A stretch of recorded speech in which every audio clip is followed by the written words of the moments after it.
Hi, everybody. Welcome back to Two Funny Astronauts. I'm one of your co-hosts, Garrett Reisman. And I'm Mike Massimino, the other co-host. And today we are going to talk about no respect. Not getting any respect, which is, kind of like what life can be like sometimes for everyone, I think. But particularly once you become an astronaut, you figure, okay, I may get a little more respect. Right. I may Finally. and absolutely not. It No. just makes it worse. And so that's what we're going to talk about today. And Garrett, you had some experiences. I think, it was always hard to get respect. You finally become an astronaut and you're like, okay, maybe I'll get a little more respect around here. But what happened? What happened to you? My whole life, I had no respect, Mass. No respect at all. And mostly because of my short stature. No, is that what it was? I think so. I blame it on that. Okay. I blame it on that, not my Sorry to personality. hear that. But I got no respect. And I figure, okay, now I'm a big shot astronaut. Now things are going to change. Yeah. No. So, and one of the, I think one of the biggest sources of a lack of respect in the beginning when you're an astronaut is before you've flown, right? When you're an unflown astronaut, then you're just kind of like, they call you an astronaut, but you haven't actually been to space or anything. And people ask you what's it like up there? And you're like, I don't know. My friends say it's nice. They're like, what's the Earth look like? I'm like, I don't know. I look at the picture just like you. I don't know. Right. So, but they send you out on these PRs, right? These public events. Even though not right away. You think we had to be there for a year or two or something before we were released for PRs, at least in our case. I think it was like a year waiting period where you went through some media training and so on. That's right. So not right away. But after about a year or so, they said, send you out there. But still, you haven't flown in space. You're not assigned. You're still doing your initial training and so on. Yeah. Right. You don't know anything. And they're sending you out there to talk to the public. And they're expecting to hear about how do you go to the bathroom in space? Are there any aliens up there? They want to know all these things. Yeah. And you don't know. You haven't been there. And you do a lot of these when you're unflown because the flown guys, the experienced guys with the seniority, they don't want to do them, so they send you. Right. And I remember, Garrett, there used to be there were appearances that would say flown versus unflown, They weren't going to send an unflown person to the White House, for example. Right? You're not going there. For all the I don't know, good ones or the ones with more exposure. Some of them would be flown astronaut only, and then the other ones where they weren't as picky or they didn't have that kind of leverage. Then it could be anybody, and those are the unflown astronaut ones that we would go to at first. Yeah, that's right. But you see, the thing is that the clients never know how they're categorized, right? So they're when you go as an unflown guy, they're still expecting. So I remember this one year. If they don't know enough to ask for it, if they don't know enough, what? You give me kind of never flew. I wanted an astronaut. I got a choice. Yeah. Right. So I remember this one year. It's the 4th of July, and the town of Ridgewood, New Jersey, which is very close to my hometown. Actually, I took some extracurricular classes at the Ridgewood High School when I was a kid. So that came up in the system, and I'm like, Ridgewood. I'm like, yeah, I'd love to go there. That'd be awesome. It's the 4th of July. They're having a big parade. And they requested either John Glenn or Eileen Collins. Eileen Collins was hot at the time because she had just become the first female to command a space shuttle flight. So she was getting a lot of publicity. Everybody wanted Eileen. Oh, yeah. Yeah. So they wanted Eileen or John Glenn. They got me. Right.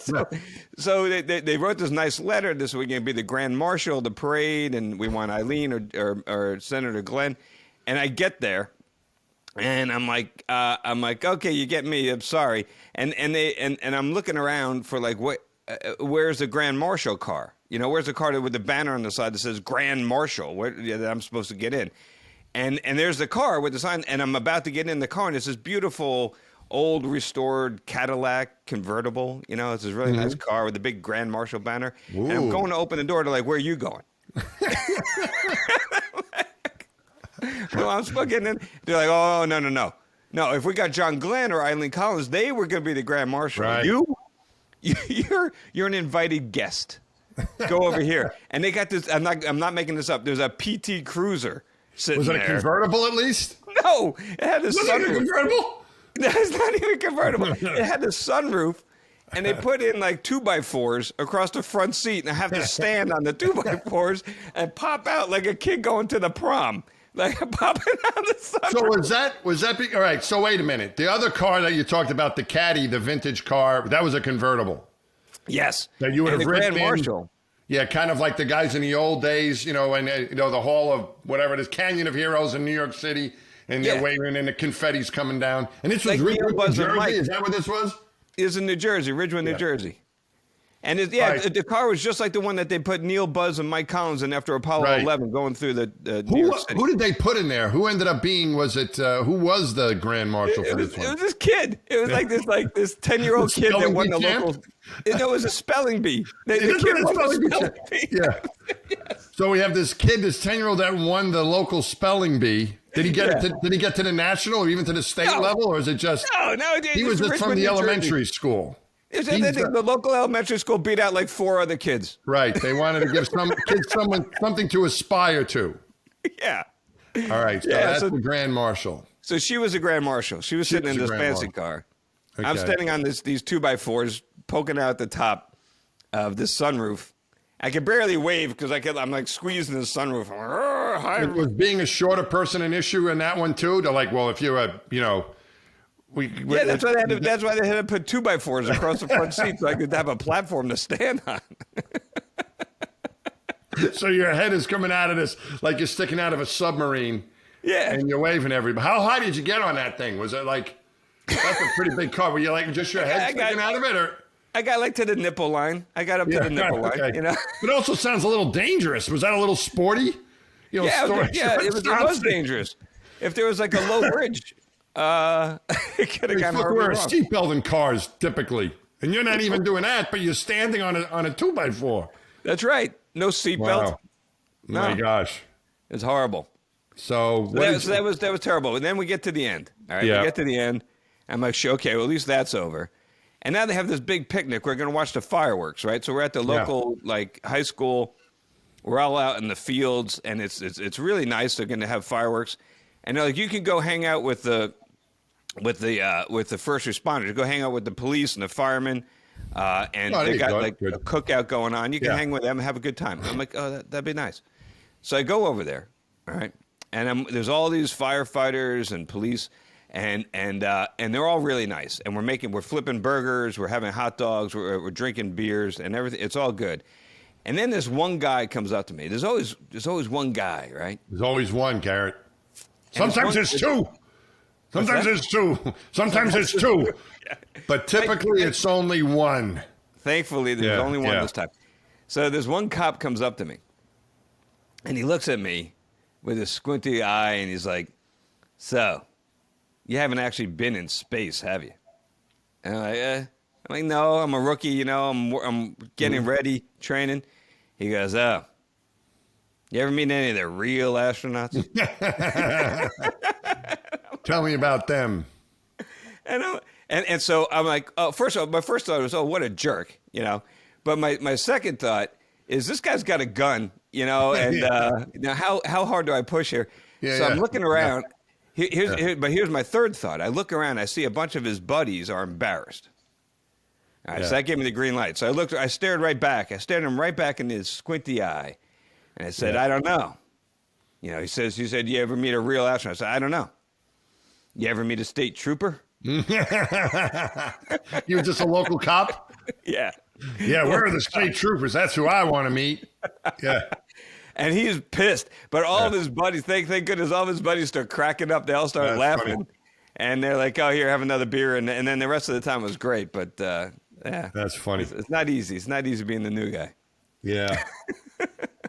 Yeah, no, it's not. We had a couple of similar things happen. There was one. The first time it happened was to us is that with our class, the 1996 class, pretty soon after we were picked, I would say maybe around 6 months, there was actually when we first got picked, someone from Parade Magazine Parade Magazine wanted to do a story on our class. Parade Magazine is the magazine that came in the Sunday paper, that comes in the Sunday newspaper, right? So this pretty big circulation, and especially back then when we weren't online for everything. This is back in 1996, 1997. A lot of people got that paper delivered, to the front door with the Parade Magazine inside of it on Sunday. So anyway, they did this article and they had our class was featured in this, but on the cover was like Soichi Noguchi, and they had John Phillips, and they had, I think, Joan Higginbotham and Frank Caldero, and maybe some other people. There was like 4 or 5 people on the cover of Parade Magazine, the new astronauts. And then they had the article, and it talked about some of the astronauts. I think like Spanky told him he learned how to read when he was 1 year old or something. Like, it was all this stuff that they interviewed. But, they didn't interview me or anybody else, and say it's some pictures of training with but not me. But they did have our class photo in there, and so I'm, my little head is in there. But other than that, as I think Paul Lockhart said, unidentified and unquoted or something like that. That was kind of us, there were most of us, but big class. So anyway, this whole time, with my former in-laws, it was kind of like, they were Italian immigrants. They didn't really understand what the hell was going on with this astronaut thing to begin with. They're like, is there a union? Like, no. They're like, what the heck kind of job is it? So we should have a union. That's a good. They would ask me like very blatant questions, like, "You want to fly in space?" When I go, "Yeah, you're an astronaut." I go, "Do you get paid more money if you're flying space?" And I'm like, "No." And they're like, "Well, what the hell do you want to fly for? Just keep doing what you're doing. Why do you want, like stuff like that?" I had no answer to any of this stuff, So this parade, we happened to be in. I think it was like it was sometime in the spring. It came out like in the spring. Remember, we might have been. We were in New York visiting for some reason with the family. The kids are there and everything. Kids were little. Anyway, so I'm at my in-laws' house, and the paper comes, and it's the Parade Magazine is in it. It's like, oh, finally, I've got some respect, right? So I think we were at my parents' house. So and my in-laws live, these are my former in-laws now, live nearby in a neighboring town. So this thing comes in, and my father's all proud, hey, look, you're in the magazine, right? He's like, oh, it's great, it's wonderful. So then I call up, my former in-law. Hey, did you get the paper today? And they're like, yes. And did you see the magazine? And they said, yeah, we saw it.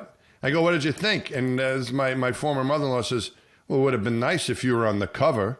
She goes, they had these other people on the cover. They don't have you in the cover. And then it's like, maybe if you worked a little harder, maybe they put you on the cover. that kind of thing. Like, you're not on the.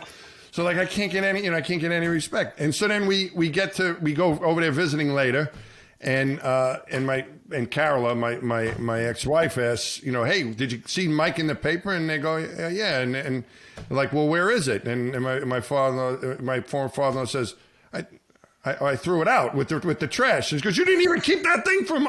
And he goes, what am I going to keep it for? He's not even in the thing. It's like, what it's about? He's an astronaut. That's the first big thing. He throws the thing out, and then about 2 days later, we're back again, and he says, I went and got that. He's like, oh, and he felt bad because he was, he felt really guilty. So he says, I got the magazine. He goes, well, where is it? And he shows it. He goes, see, I got it out of the trash. It's got like a banana peel on it, and it's all stained. So that was experience number one. A couple months after that, still some of the fish that he wrapped in it. Exactly, like was smelly and everything. I went and got it. See, we're proud of our children, kind of thing. Did you at least like tell him about we had a good dental plan and that you were salaried? Maybe that would impress him. No, I don't think so, because then he would start asking, what's your deductible? I'm like, I don't know. And the next thing you know, I'd be in it's better to leave it alone. So then another related thing happened with my in-laws there, where this is about maybe this is like a year or a year and a half after we got selected. Remember, we got our first official photos. Yes.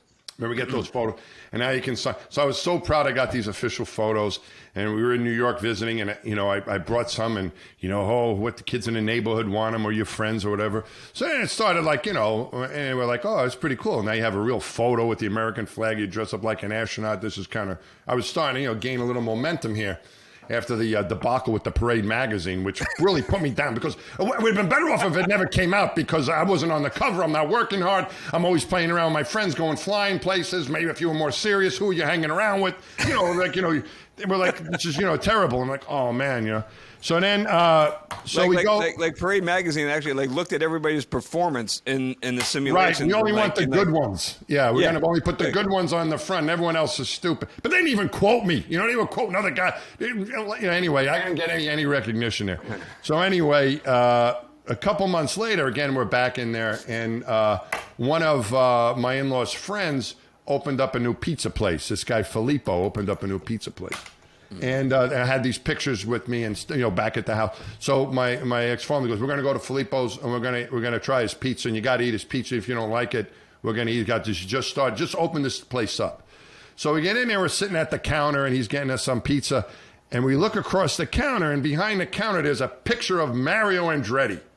Like to Filippo. Good luck with your pizza place. Mario Andretti is hanging up there. That's what a lot of places I guess they do it other places, but like New York was classic for that.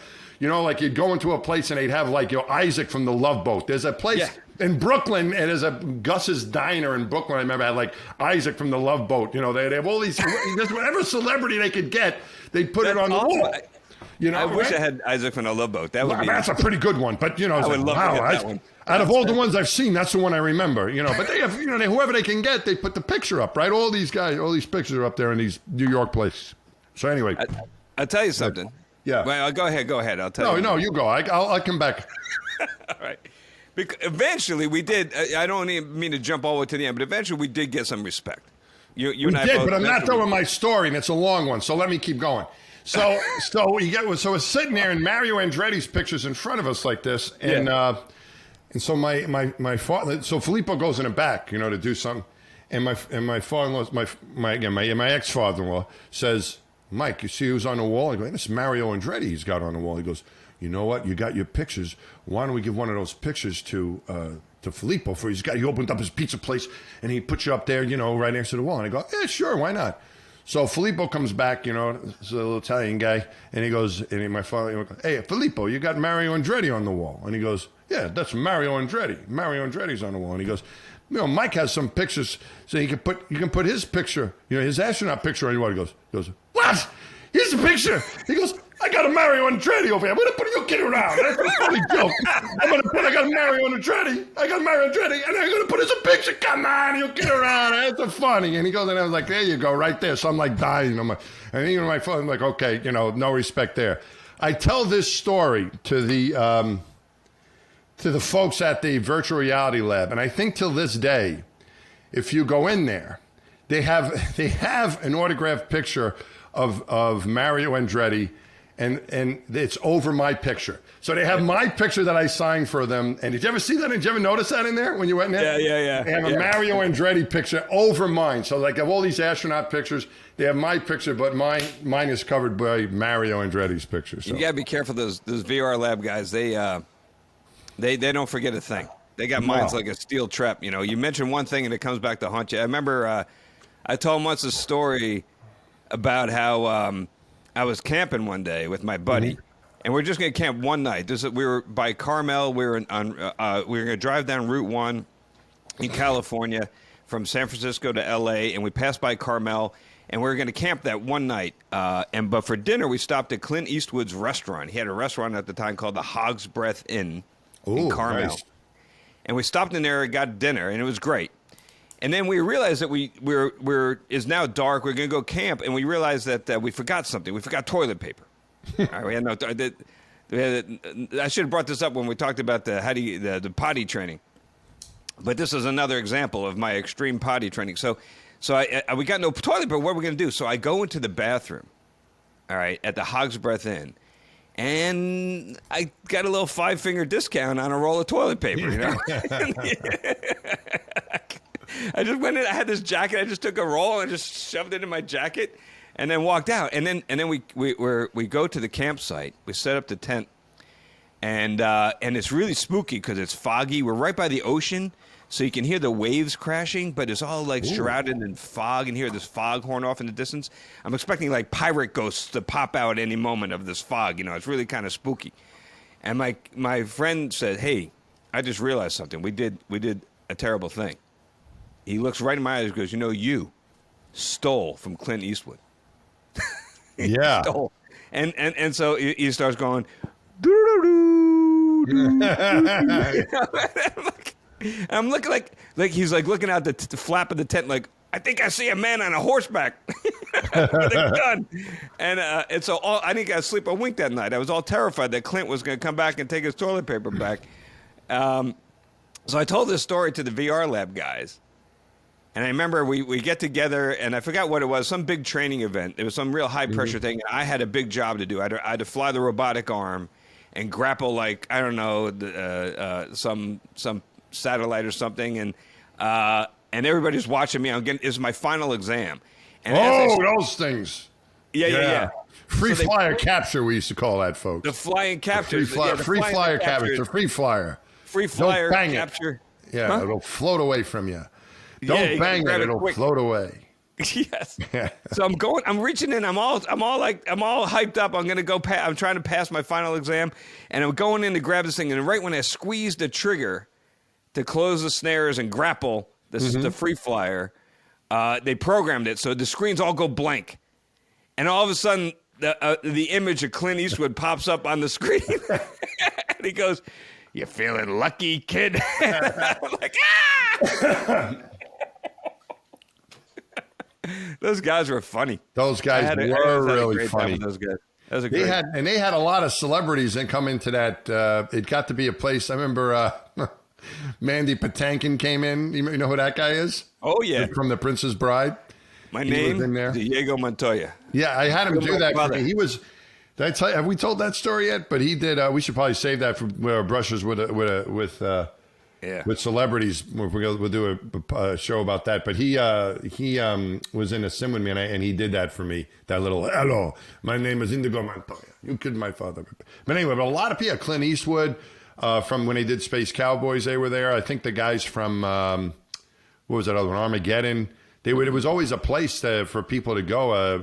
Presidents of the United States, I think, went in there too. You know what it is? It's because at the Johnson Space Center in Houston, we don't actually have the rockets, right? All the rockets and the launch pads and the engines, they're all in Florida at the Cape. So when people come to JSC, like there's only so much time you could spend in that old control room before it gets boring because like nothing's really, So we got to find something else to show them. We don't have any rockets, so like, the VR lab is kind of neat. And a lot of people, we take a lot of tours to there. Yeah, all the mock-ups there, all our facilities are there. It's a pretty good tour. It's because where we really train, and the food lab was always. Did we do something? Was that us together in the food lab? Yeah, we did that thing with that guy with the. That's another Andrew topic. Zimmerman, that guy. They cut all of our funny lines. I tell you what, we were good in that show, and they cut it out. Yeah, I know. I remember that because I think they were afraid we're upstaging Andrew. I think that's what happened. So I don't know if any of this makes sense to people, but eventually we should tell these stories too. But we're talking about no respect right now. Right. Not getting any respect. But one thing I got to throw in real quick before I forget. You mentioned like when you first get your pictures, your lithos. There's these 8x10s with you with the flag and your astronaut suit. They don't let you wear the big spacewalk white suit. You got to earn Not it. yet. So you just wear a blue suit, right? Kind of like blue flight suit. Yeah. And we got those. And so, but we're rookies, so who cares? Nobody wants. Nobody's going to hang ours next to Mario Andretti, right? So apparently not, Garrett. That's been tried. Yes. So, so we were looking around on eBay to see what we're going for, like one of our signed pictures. How much is it worth? And we were looking there, and my classmates and I, and I was all excited because mine was going for like $5.02, where George Zamka, his was going for like $4.97. I'm like, yeah, I got you, man. Was that your mom bumping up the price again? I think that might have been it. Yeah. But then we looked. The big winner was Tracy Caldwell. Okay. TC. Her picture was going for like $50. Whoa. The rest of us were down at like $4 or $5. She was up at 50. Wow. Because I'll admit it. She's better looking than us. All right, she's better. She looks better. She's better looking than that's Zambo. Not hard to beat. she's more attractive than Zambo. I could say that unequivocally. Very accomplished astronaut as well. Very accomplished astronaut and better looking than Zambo. And a good singer too. She sang the national anthem at a Astros game, and I think she's still an active astronaut. I think now. She is. So anyway, I walked that money into her what they were doing. Yeah. So I walk into her. Nice recovery. I walk into her office.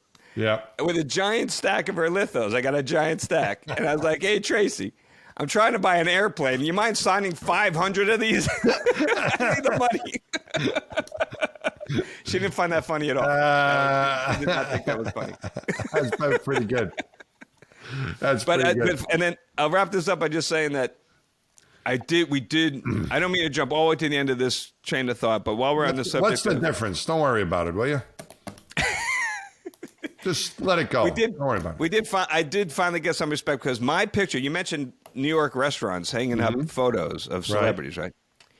I will have you know that just like a month ago, I got a text from an old friend of mine with a photo in it. My signed photo is hanging up in Katz's Delicatessen. Oh, cool. Where? Behind the register. Which Katz's? Katz's. In Manhattan? Manhattan. All right. Yeah, the Katz's that never closes. Right There's a few of them. Yeah, but okay, that's a good one to be in. Yeah. There is the big one. Yeah. And I'm on one side. There's me. Yeah. And then there's Ed Koch. Ooh. And then on the other side is what's his name? The guy that plays Kramer. Oh, okay. Michael Richards or something. Michael Richards. Yeah. So I think I finally made it. That's pretty good. That's pretty good. Bad. Yeah, sometimes, now like in Carmela's Pizza in Franklin Square, in the dining room, they have me and Joe Torre next to each other, coincidentally. So that's pretty cool. Nice. Yeah, so everyone, that's a you feel like you get a little more respect when something like that happens. You ever have any fun? No, I never have any fun. Signing, taking those official NASA photos and signing something on there that probably shouldn't be there. You ever do that? I've never go ahead. What do you got? Tell me. No, I want to hear you first. Come on. I don't really. I mean, with my own. Yeah. No. I've kidded around, but I've never given anyone with something silly on it. Well, what do you have? So, so I signed a couple just for fun, like in private. So I signed. I remember when I went back to Caltech, and there's this guy named Clancy who was like the sweetest guy. This guy Clancy was like really earnest and he's very smart. He's now a professor at Princeton, and he's a super smart dude. And he was still there after I got selected, and I went back with my brand new lithos, and I wanted to say hi, but he wasn't in the office, so I just dropped by and I went to his desk and I left one of my lithos and I signed it, "Dear Clancy, I never liked you." I just left that on his desk. Yeah. And then the poor kid was like, so he actually got all upset. He goes, "Did you really not like me?" I'm like, "No, I love you, man. I just thought that'd be funny." Yeah. So I did that. I did another one at my favorite pizzeria in Parsippany, New Jersey, called the Res. It's the Reservoir Tavern in Parsippany. If you ever go to Parsippany and you want good pizza, I'm not getting anything from this. Possible. I should get some kind of. If that's possible. But yeah, because my picture's up there, and I signed that, and there's always a long wait, and they don't take reservations, so you have to stand in line. It takes but the pizza's that good that it's worth it, right? So I wrote on my photo and they have the same thing, celebrity photos on the wall. So I wrote on my photo, said to the Bavakwas, they're the owners of the place. I said, "Thank you for never making me wait for a table." They got it on the wall. So now I go back there and I say, "Okay, get in the line." I'm like, "Hey." Thank you for always giving me the free pizza. I should have thought of that. Yeah, that's pretty good. Yeah, no, I always pretended I would, but I never did. We had the closest I came maybe was, we always write things like "shoot for the stars" or "you can do it" or something like that to these kids. So we were flying as a crew down. We were going somewhere. We were going up to Goddard, and we needed a bunch of airplanes. And so I said, well, just put out a request, and I'll write to the pilots, and we'll see if we can get people, because we needed, so the audience understands, we were flying a bunch of T-38s, and we had 2 pilots, but we had 5 mission specialists, so we needed 3 other pilots to help us fly up there. So anyway, I was saying, you know, I can put out a note and ask, because, you know, these pilots usually help me out. And Ray J's like, that'll never happen. And he's one of, you know, I go, why not? He goes, that's never going to happen. I go, why not? I'll just ask. You know, the guys will help out. And he's like, no, that's not going to happen. He goes, you are, and he tells me, this is what he tells me. He says, you are too much of an optimist, Mass. You need to learn how to manage your expectations. This is what he tells me. So I'm like, what in the heck kind of message is that? Like, is that what you're going to write on your, you know, dear Johnny, manage your expectations. You know, I became an astronaut, but you'll never will. You know, that kind of thing.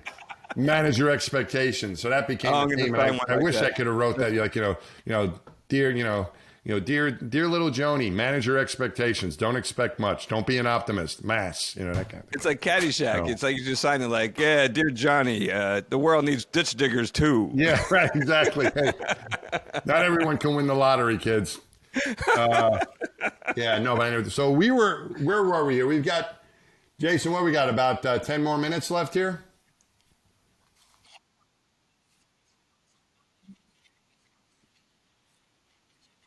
Well, I think we can keep going. We'll keep going here, I think. I think we should turn this into a part 1 and part 2, because we still got a lot. There's still a lot of. You can edit this little part out, right? Okay.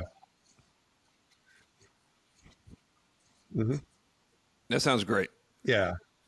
So one of the things, Gary, you were saying that you know, once you do what? Yeah.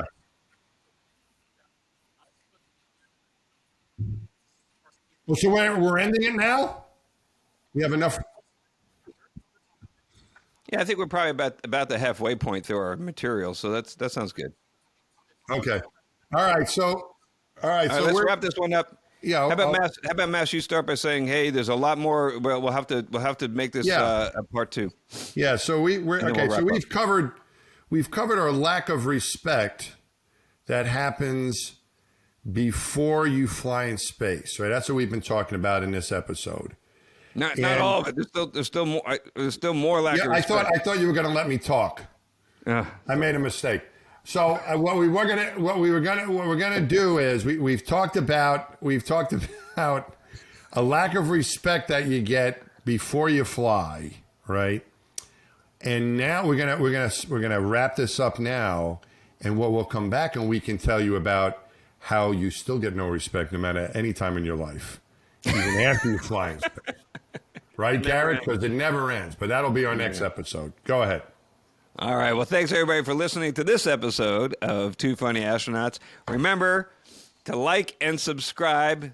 We don't care if you listen as long as you sign up. In fact, we prefer you not listen because you might not like it if you listen. So it's better not to listen and just like it.